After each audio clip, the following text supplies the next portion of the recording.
안녕하세요. 익토스 커뮤니티의 강현규 선교사입니다. 오늘은 7번째 질문, 하나님의 율법에 대한 이야기를 같이 나눠보도록 하겠습니다.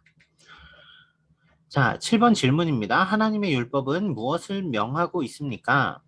답이요. 인격적이고 완전하며 지속적으로 순종하라고 명하고 있습니다. 우리는 우리 마음과 목숨과 뜻과 힘을 다하여 하나님을 사랑하고 이웃을 나 자신같이 사랑해야 합니다. 하나님이 금하시는 것은 결코 하지 말아야 하며 하나님이 명하시는 것은 늘 행해야 합니다. 여러분, 지난 시간에 우리가 어떻게 하나님을 영화롭게 할까요? 라는 이야기를 했어요. 그러면 그 이야기는 뭐냐면 하나님을 사랑하는 방법, 하나님의 방법대로 하나님을 사랑해야 된다라는 거죠.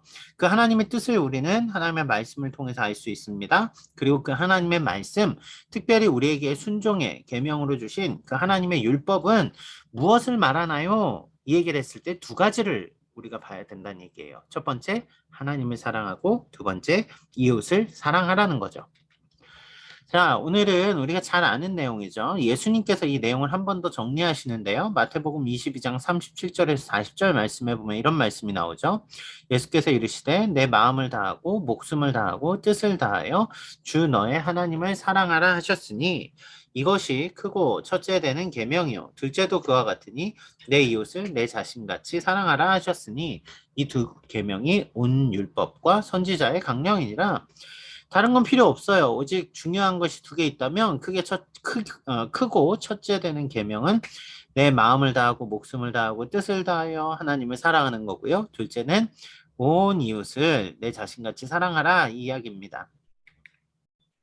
자, 잘 아는 내용인 만큼 좀 쉬울 수 있어요. 하지만 우리가 잘 생각해 보죠. 첫째, 하나님이 주신 중요한 계명. 첫 번째가 뭐라고요? 마음과 뜻과 목숨과 힘을 다해 하나님을 사랑해야 된다는 거죠. 그렇죠? 하나님에 대한 온전한 신뢰 회복 가운데 이 고백이 자연스럽게 우리 삶에 나타나요. 그런데요, 여러분 잘 보세요. 마음과 뜻과 목숨과 힘을 다해 하나님을 사랑하는 게 무슨 말일까요? 저 하나님 사랑해요. 하나님 정말 사랑합니다. 이 고백 정도의 말이 아니라 우리의 삶과 우리의 시간과 우리의 노력과 우리의 모든 것을 다해서 가장 사랑해야 될 대상이 누구라고요? 하나님이라고요. 그 이야기를 하는 거예요. 우린 너무 가볍게 나 하나님 사랑하지, 당연히 사랑하지, one of them으로 생각하는 경우가 너무 많아요. 수많은 사랑하는 것 중에 하나. 하지만 그게 아니란 이야기예요. 온전히 하나님만 사랑해야 됩니다. 둘째, 하나님을 사랑하라는 말씀에 순종하다 보면 자연스럽게 이렇게 돼요. 내 이웃을 내 몸과 같이 사랑하게 된다라는 거죠. 이 이웃을 사랑한다라는 개념도 여러분, 저 이웃을 사랑하는 마음이 있어요. 야고보 사도는 말로만 사랑한다라고 말하면 그거는 죽음 믿음이라고까지 이야기를 하죠. 우리가 할 수 있는 모든 것을 다해서 이웃을 끌어안아야 됩니다. 그런데 우리는 그 이웃을 누구로 생각하냐라는 문제가 걸려요. 왜요? 우리 이웃은 우리가 가까운 사람, 우리의 친구 이렇게 생각하죠. 예수님은 진짜 이웃이 누구인가 묻는 유대인의 질문에 선한 사마리아인 이야기를 해주셨어요. 도저히 이웃이라고 생각할 수 없는 사마리아인, 하지만 그를 이웃이라고 말해야 되는 이유는 어, 그렇게 사랑을 실천하는 가운데 누가 진정한 이웃인가를 사마리아인은 보여줬다라는 거죠.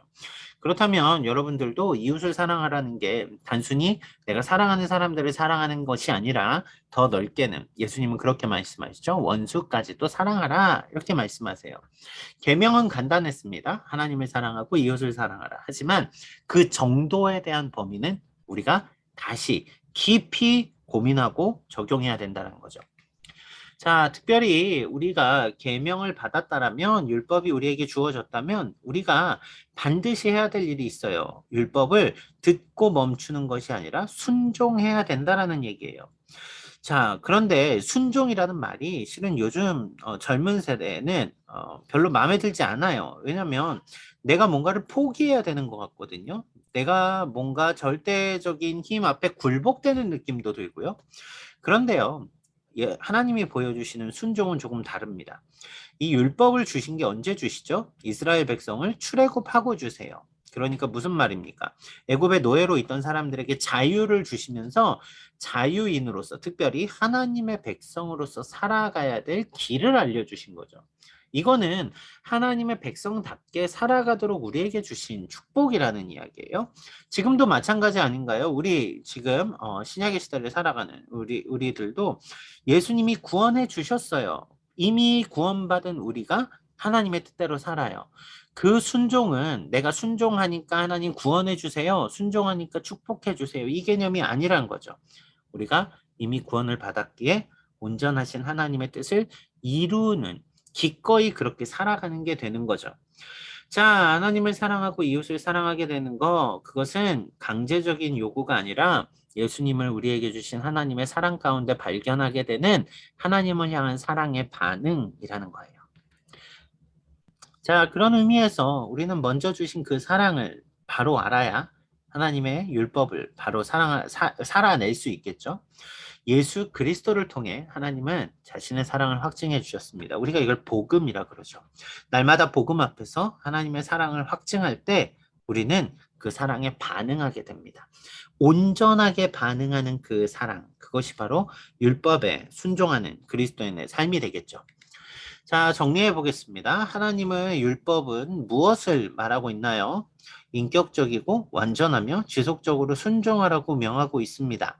우리는 우리의 마음과 목숨과 뜻과 힘을 다하여 하나님을 사랑하고 이웃을 나 자신같이 사랑해야 합니다. 하나님이 금하시는 것은 결코 하지 말아야 하며 하나님이 명하시는 것은 늘 행해야 합니다. 무엇에 근거해서요? 우리를 구원하신 하나님의 사랑과 은혜에 근거하여 우리는 온전한 순종으로 하나님의 율법을 따라 나아가야 됩니다. 오늘 하나님을 사랑하고 이웃을 사랑하는 여러분 모두 되시길 소원합니다. 감사합니다.